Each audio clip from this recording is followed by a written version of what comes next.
Paper plate making machine, semi automatic single die paper plate making machine అంటారు, semi automatic buffet plate making machine అంటారు, hydraulic paper plate making machine అంటారు, hydraulic buffet paper plate making machine అంటారు.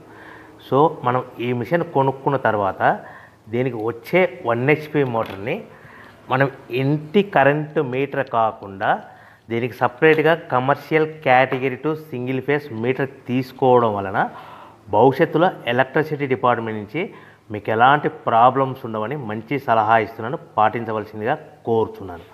So ఈ semi automatic hydraulic single die buffet plate making మిషన్లో కేవలము buffet ప్లేట్లు మాత్రమే తయారు చేసుకోగలుగుతాము. ఈ మిషన్లో కేవలం మందం లావు దొడ్డు ప్లేట్ మాత్రం బఫే ప్లేట్ తయారు చేసుకోగలుగుతాము.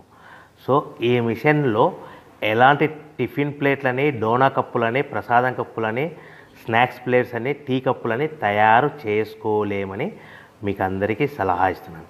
సో ఈ బఫే ప్లేట్లు ఏ విధంగా తయారు చేసుకోవచ్చు అంటే కనుక మనకు రా మెటీరియల్ షీట్ ఇలా ఉంటుంది. ఈ షీట్ని డై మధ్యలో పెట్టి గేర్ వెనక్కి లాగితే కనుక 1, 2, 3 సెకండ్లు లాగిన తర్వాత అదే గేర్ను ముందుకు నెట్టడం వలన డై కిందికి వస్తుంది. ఈ విధంగా తయారైన ప్లేట్ చేసుకోవచ్చు. సో ఈ బఫే ప్లేట్లు మనం ఎన్ని తయారు చేసుకోవచ్చు అంటే కనుక నిమిషానికి 5 నుంచి 10 ప్లేట్లు తయారు చేసుకోవచ్చు. అది కూడా ఆపరేటింగ్ చేసే ఆపరేటర్ మీద ఆధారపడి ఉంటుంది.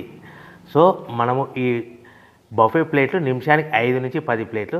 మిషన్ కొన్న స్టార్టింగ్ కొత్తలో మనకి ఎలాంటి అనుభవం ఎక్స్పీరియన్స్ ఉండదు కాబట్టి 5 నుంచి 10 ప్లేట్లు. అదేవిధంగా ఒక 1 మంత్ లోపల బాగా ఎక్స్పీరియన్స్ వస్తే 10 నుంచి 15 ప్లేట్లు, 10 నుంచి 15 ప్లేట్లు, 10 to 15 ప్లేట్స్ తయారు చేసుకోవచ్చు. సో మనకు ఈ మిషన్లో రౌండ్ బఫే ప్లేట్ తయారు చేసుకోవచ్చని మీకు అందరికీ సలహా ఇస్తున్నాను. సో ఈ బఫే ప్లేట్లు మార్కెట్లో హెవీ డిమాండ్ ఉంటాయి. సో మనకు ఈ బఫే ప్లేట్లు ఈ విధంగా మనము నిమిషానికి ఆపరేటింగ్ మీద